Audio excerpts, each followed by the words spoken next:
هرچی سریال بسازم برام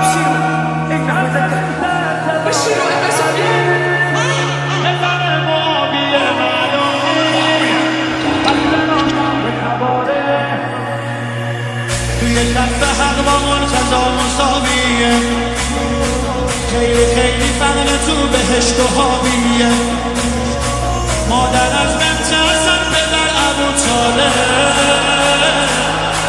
پس با این حساب علی کجا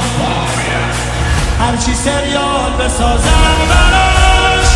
کم نمیشه اعتبار علی پدر معادیه معلوم نیست پس بنازم به تبار علی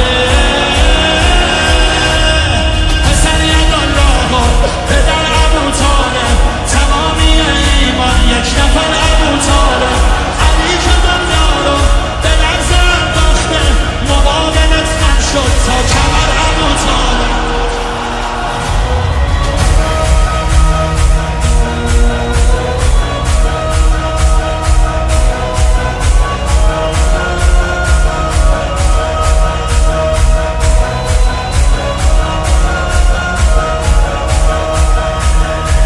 برای تولدش به گفته تاریخ